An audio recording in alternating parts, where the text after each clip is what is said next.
Story 1. The Man in the Fridge Aisle. I was 21 at the time, working night shifts at a gas station just off Route 47 in Michigan. Quiet place. The kind where you can go a whole shift without seeing a single car pull in after midnight. That night was cold, early November, and the lot outside was soaked from a light, misty rain that had just stopped. The store was dead quiet. Just the hum of the fridges and the occasional crackle of the old neon sign flickering outside. Around 1:30 m.a., I was doing my usual sweep of the store restocking chips, checking expiration dates on sandwiches. I walked past the fridge aisle, the big glass doors that hold the sodas and beer. Something made me pause. I don't know why. Maybe it was a reflection or the lack of one. But I remember turning and staring straight into the glass. There was a man standing behind the fridge door. He wasn't in the store, he was inside the fridge aisle. Inside the cooler, between the rows of drinks. Tall, thin, wearing a dark hoodie pulled low.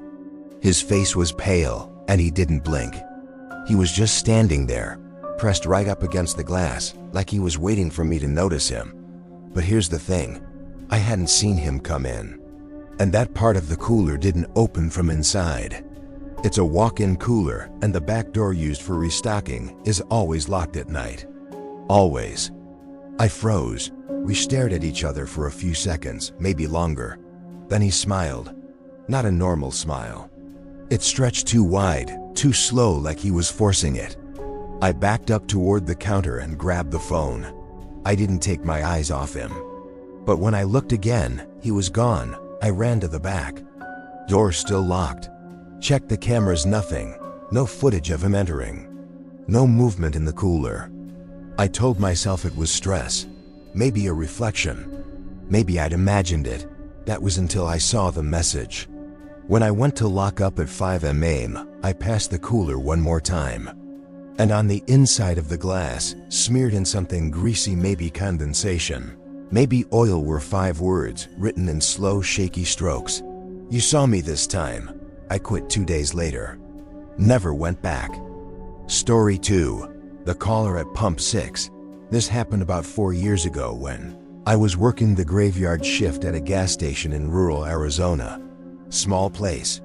One road in, one road out. The kind of station where tumbleweeds roll by more than customers. It was around 2:15 a.m. I was sitting behind the counter sipping burnt coffee, half watching some grainy black and white CCTV feed. All 4 pumps were empty. The road outside was pitch black, no headlights for miles. That's when the phone rang. Now that phone never rings at night. Ever. I stared at it for a second, confused. Then picked up.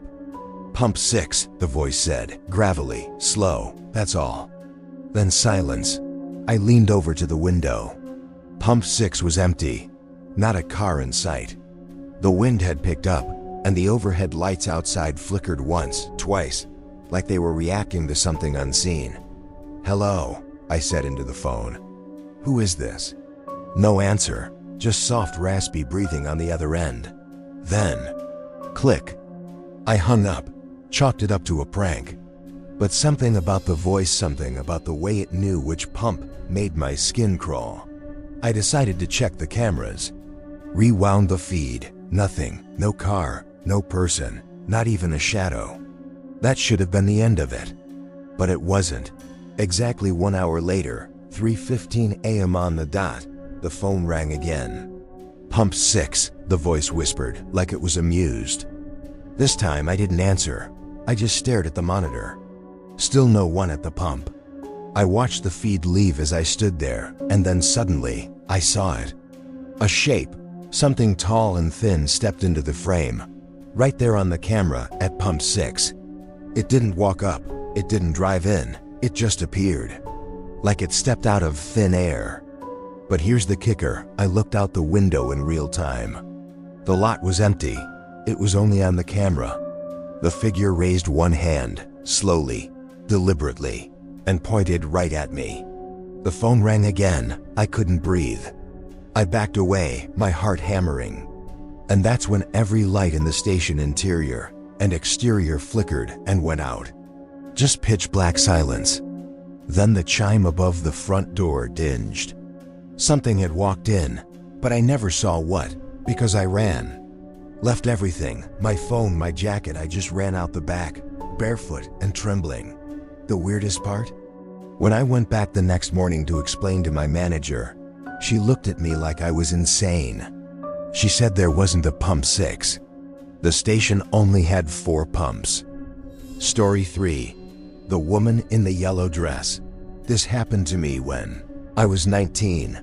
I was the only night attendant at a gas station off a quiet highway in Oregon. The place was surrounded by pine forest, miles in every direction. No other buildings for at least 10 miles. I remember because it was dead quiet, and I was halfway through a crossword puzzle when I saw someone on the security monitor. It was just after 2 a.m. on a Tuesday. A woman, standing near the edge of the lot, just past pump 1, alone. Still, she was wearing a bright, yellow dress, like something out of the 1950s. It stood out against the dark trees like a matchstick in pitch. At first I thought her car must have broken down. But there was no vehicle, just her, barefoot, staring toward the store. She didn't move. I watched the monitor for a while, then walked around the counter and stepped to the front window. She was gone. The lot was empty, even the trees were still. Confused, I checked the monitor again. She was still there, still standing, same spot. Same dress, but not outside. This time, she was inside. In the back of the store, right by the refrigerated section. Except I hadn't heard the chime. No door opening, nothing. I blinked hard. Looked at the camera feed again. Gone. I ran to the back. Nothing, no one there. The only sound was the low whirring of the drink coolers. I felt stupid. Maybe a glitch. Maybe I was tired. I went back to the counter, rewound the feed. There was no woman on the camera, but there was something else. A frame-by-frame flicker, barely a second long, where the lights dimmed and, in the middle of the aisle was a shadow, long, unnatural, like it was stretched across the floor from a light source that didn't exist. And then I noticed something that made my mouth go dry. In the reflection of the glass fridge door, behind me, at the counter, was the woman in the yellow dress, standing inches from my back. But when I turned around, no one. The next night, same shift, I came in to find yellow footprints. Faint, but visible, leading from pump 1, all the way to the back cooler. We didn't sell yellow paint. Story 4, Graveyard Shift. It was my last week working at a gas station just outside a small town in West Virginia. I had taken the job during college quiet nights, easy money, but something about that place always felt off, especially around 3 a.m. Monday. Locals called it the dead hour, said weird stuff happened then. I laughed it off until my last Saturday shift. It started like any other night. Empty lot, cicadas buzzing outside, buzzing fluorescents inside. I had the radio playing low behind the counter, half asleep on my stool. That's when I heard it. The knock, tap, tap, tap. I looked up. No one at the door. I waited. Nothing. Then again, tap, tap, tap. This time, it came from inside the store. I stood up slowly and scanned the aisles. No movement. I walked quietly past the shelves, listening. Tap, tap, tap. It was coming from the storage room. That room only had one door. It was locked. I always kept it that way. There were no windows, no other exits. I crept up to it, pressed my ear against the wood. Silence, then a whisper. Just one word, help. I stepped back so fast I nearly tripped. The voice was faint, like it was coming from behind the walls. I turned and ran to the counter, unlocking the drawer where we kept the spare key. When I opened the storage room, it was pitch black. I clicked the light on. Empty. Just shelves and cleaning supplies. Except, in the far corner, scratched deep into the concrete floor, were tally marks. Dozens, maybe hundreds. And above them, smeared in what looked like rust, were the words, "He never leaves." That's when I heard the chime, The front door had just opened, but I hadn't seen a car pull in. No lights, no footsteps. I walked back toward the front slowly, heart pounding. But there was no one at the door. Just a cold gust of air pushing through the store like a breath. Then, from behind me, I heard it. Tap, tap, tapping from under the floor. The tiles beneath my feet felt suddenly thin, like something was moving below them. I didn't wait to find out what. I bolted, got in my car, and didn't stop driving until I hit the next town. The next day, I quit. The manager wasn't surprised. She just looked at me, tired, and said, "You made it longer than most." Then she handed me an envelope. Inside was an old photo, black and white. A group of men in uniforms, maybe 1950s, all standing in front of the store. Except in the background, barely visible in one of the windows, was a figure, faint, shadowy, head tilted, staring out, wearing my exact uniform. Story 5. The driver who never paid. About 7 years ago, I worked nights at a 24-hour gas station off I-70 in Ohio. It wasn't a bad job, mostly, but I liked the quiet. The strangest part of the job was this one guy who came by every Thursday night. He'd pull up to pump 3, fill exactly $20 of gas, then drive off. Always around 3:10 a.m. He drove a navy blue Buick mid-80s, rusted bumper, no license plate, no payment, no words, no eye contact. He never came inside. At first I thought he was just a thief. I even called it in. But my manager told me something that chilled me. She said, "Don't worry about it. That guy's been coming here for years." I asked if she ever reported him. She just shook her head. "He doesn't show up on the security footage anyway." I didn't believe her. So the next week, when I saw his Buick roll in again at exactly 3:10 a.m., I kept my eyes on the screen. And she was right. The pump activated, but the camera showed nothing. Just an empty lot. I ran to the window. He was right there, in front of me, pumping gas. But on the monitor, nothing, just flickering pixels and silence.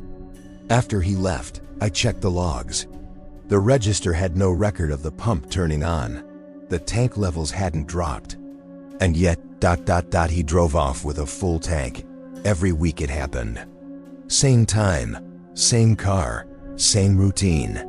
Then one night I decided to confront him. I walked out as he was about to finish filling up. I stood beside him, close enough to smell his aftershave, old and stale, like something you'd find in your grandfather's drawer. "Hey," I said, trying to sound confident, "you gotta pay." He didn't look at me.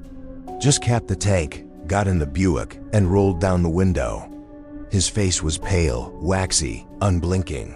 Then he said, "Already did." And he drove off. I followed him out the door, but when I turned the corner past the edge of the building, he was gone. Just gone. No sound, no taillights, just an empty road. I looked down and saw something in the puddle next to where his car had been. A coin, a 1947 wheat penny. I pocketed it. Big mistake. That night, my dreams were filled with the sound of engines idling, radio static, and a man whispering numbers. The next Thursday, 3:10 a.m. came and went. No car, but the next morning, the pump report said $20 of gas was missing from pump 3. And in the drawer by the register, a single 1947 penny. Some gas stations never close, but maybe they should. Late at night, under flickering lights and behind security glass, not everything you see or hear is meant to be understood. Some customers pay in cash. Others pay in something far more permanent. If you've ever worked a night shift or fueled up after midnight, ask yourself, was someone watching? And more importantly, did they ever leave? This was just the beginning. Want more stories that blur the line between the real and the unreal? Hit that subscribe button, turn on notifications, and whatever you do, don't look too closely into the glass.